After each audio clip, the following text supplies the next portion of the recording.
저는 등촌동에 아파트 하나 가지고 있는데, 네, 어디일까요? 라인 아파트. 등촌 라인 아파트요. 네네네. 네, 어떤 게 궁금하실까요? 제가 지금 딸하고 같이 사는데, 네. 내년쯤이면 제가 나가야 되거든요. 네. 그래서 지금 이거를 팔아가지고 딴 데를 사야 될지 아니면, 네.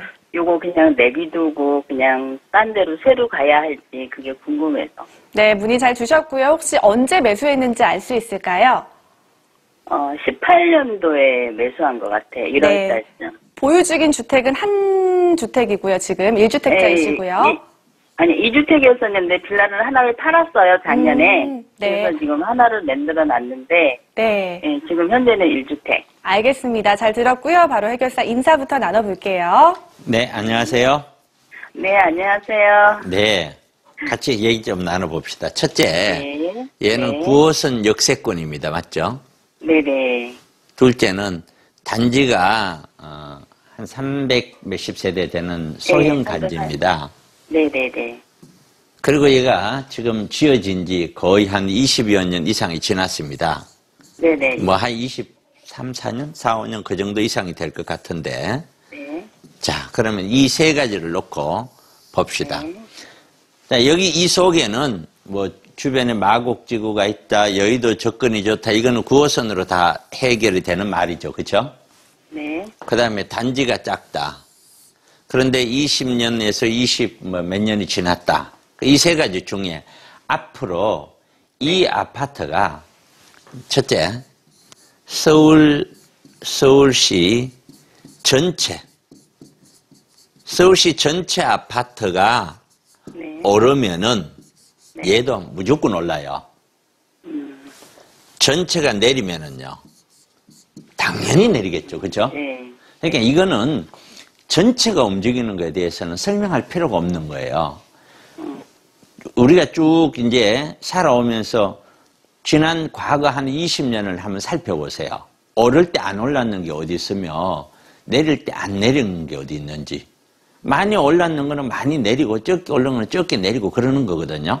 네네. 예. 그러니까 이 큰 틀에서의 흐름은 이렇게 이해를 하시고, 그러면 앞으로 큰 틀에서 내리면은 이거는 무조건 다 내린다는 거잖아요.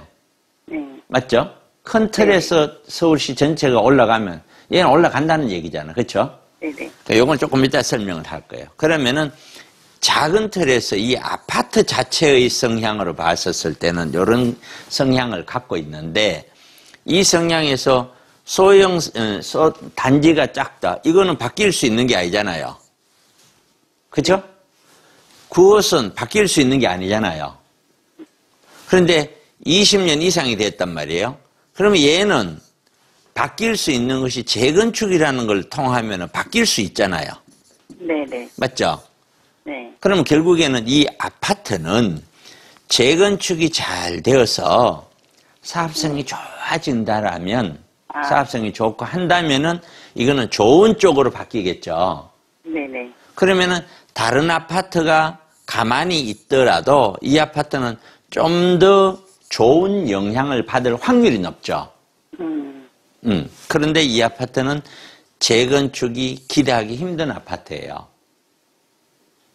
이해 가세요? 네네네. 왜? 이미 다 지어놨기 때문에. 너무 많이 지었기 때문에. 이만한 땅 위에 건물을 이 정도 지을 수 있었는데 법적으로 이미 이 정도로 거의 다 지어버렸다 이 말이에요. 네네. 그러니까 이거 부수고 하려면은 더 늘어나는 게 없는 거죠. 그럼 부수고 하려면 그 주민들이 몽땅 다 돈을 다 내야 되죠. 그리고 일반인 다른 사람한테 줄 것도 없죠.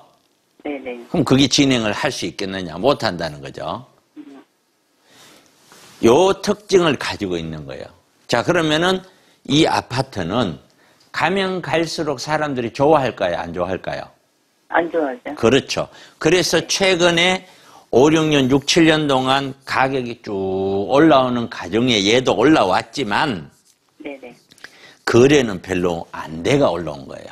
가물에 콩나듯이 거래돼서 올라온 거예요. 다른 게 다 올라가니까 이거라도 사자 이래서 산 거예요. 따라서 올라갔다는 뜻이에요. 네. 그러니까 제가 지금 이 아파트가 미래 가치가 좋다라고 설명하고 있지 않죠? 네네. 네, 그건 이해하시면 되고. 두 번째, 서울 전체 아파트에 대해서는 제가 누누이 방송에 나와서 얘기했어요.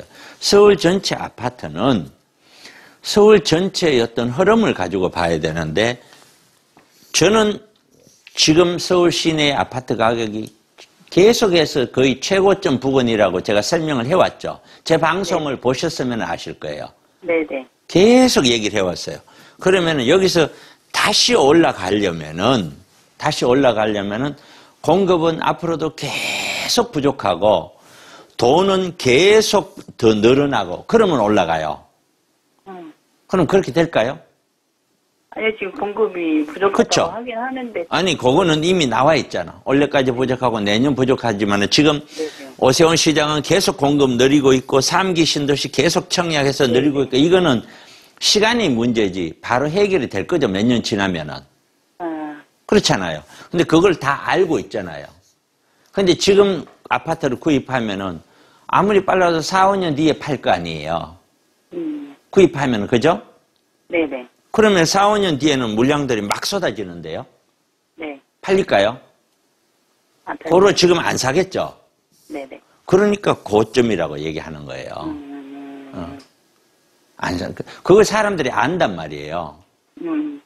그걸 아니까 제가 위험하다 사람들 심리적으로 그래도 올라간다고 하니까 붙잡고 있었지만 심리적으로 그것이 이게는 아닌가벼 하고 마음속으로 조금 이렇게 주저앉을 때 더 이상은 아닌 것 같은데 이럴 때 그때부터는 이제 심리가 흔들리는 거면서 박스권에 들어와 버리는 거거든요.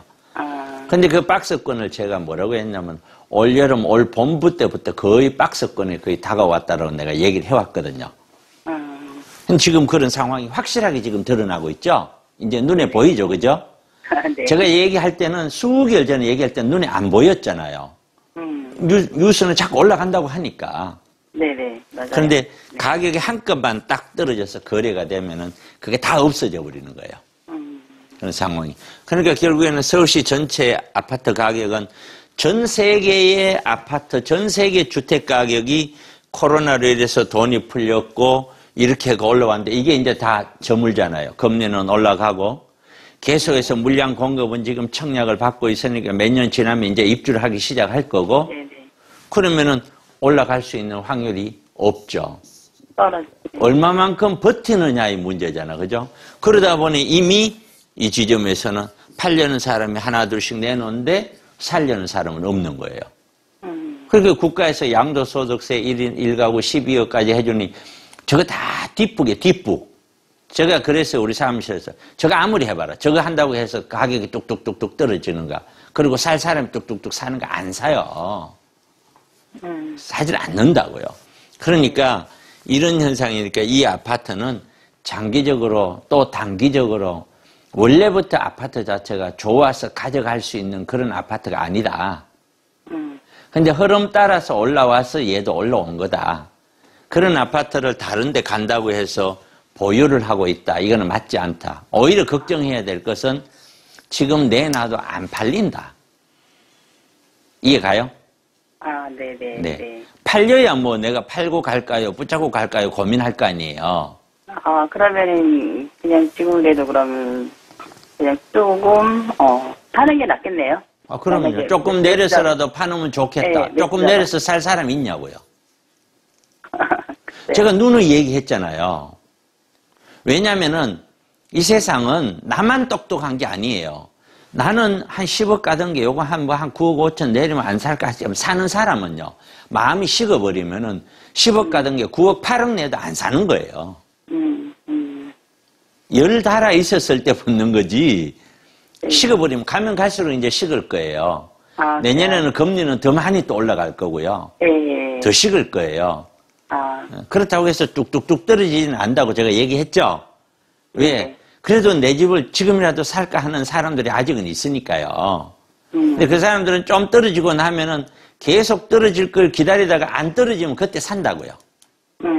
그게 제가 봤었을 때는 내년 상반기에 언저리에는 한번 좀 다시 살짝 반등할 수가 있는데 거래가 많이 거래돼서 반등되는 게 아니고요. 예를 들어서 20억 가던 것이 18억, 17억 갔다가 다시 18억 5천 이렇게 된다 이 말이에요. 네네. 근데 그거는 한두 건 갖고 되는데 그게 운이 맞아떨어져야 내 집이 팔릴 거 아니에요. 그렇죠? 근데 그러다가 이제 다시 박스권 다시 수평을 가다가 이제 떨어진다. 저는 그렇게 본다는 거죠. 물론 저도 틀릴 수 있죠. 근데 제가 보는 눈은 그렇다. 여러 가지 데이터만 가지고 설명할 수가 없더라. 금리 데이터도 있겠고 공급도 여러 데이터가 있는데 그 데이터만 가지고 이러니까 이렇게 간다 하는 거는 큰 틀에서 얘기고 시점을 잡아가는 거는 그거는 그런 틀과 경험에 따르는 하나의 감과 촉이에요. 아, 네. 감과 촉이. 우리 시청자분도 가정이잖아요. 가정. 그죠? 아, 네네. 가정인데 자, 대한민국에 있는 부동산 전문가 10명한테 다 물어봤어요. 이런 질문을. 네네. 그랬더니 A라는 사람 이래라, B라는 사람 이래라 여러 가지 얘기가 나왔어요. 네. 근데 시청자분은 이 중에 한 가지를 선택해야 될 거 아니에요. 그죠? 가만히 있으라고 선택하든지 팔아라고 선택하든지 어떤 선택을 해야 될 거 아니에요. 아, 네네. 이 선택을 하는 게 바로 뭐냐면은 시청자님의 감이에요. 시청자님의 촉이라 이 말이에요. 아, 네. 이 감과 촉이 뛰어나서 잘 선택되면 좋은 결과가 나오는 거고 감과 촉이 떨어져 있으면은 좋은 선택을 못해서 좋은 결과를 못 내는 거예요. 그러니까 많은 이 전문가라는 사람들은 다 데이터가 있을 거 아니에요. 경험치도 있고. 네. 그런데 똑같은 말만 하지는 않잖아요. 다 각자 다른 말을 하잖아요. 아, 그렇죠. 네네. 그게 당연한 거예요. 왜? 경험치와 데이터가 똑같지는 않으니까. 데이터는 똑같은데 그걸 해석하는 방법이 다른 거예요. 그러니까 누가 옳다라고 얘기할 수가 없는 거예요. 나중에 A라는 걸 맞췄다고 해서 그 사람만 똑똑하고 나머지 안 똑똑하고 그것도 아니에요. 원래. 예, 그게 전문가라는 거죠. 예. 그러니까 그렇게 감안해서 우리 시청자분 들어야 된다는 거예요. 결론은 이거는 정리다. 어쨌든. 아, 정이다. 아, 늦었지만. 네네. 자, 네. 제 의견 그렇게 드리겠습니다. 네, 감사합니다. 네, 고맙습니다. 네.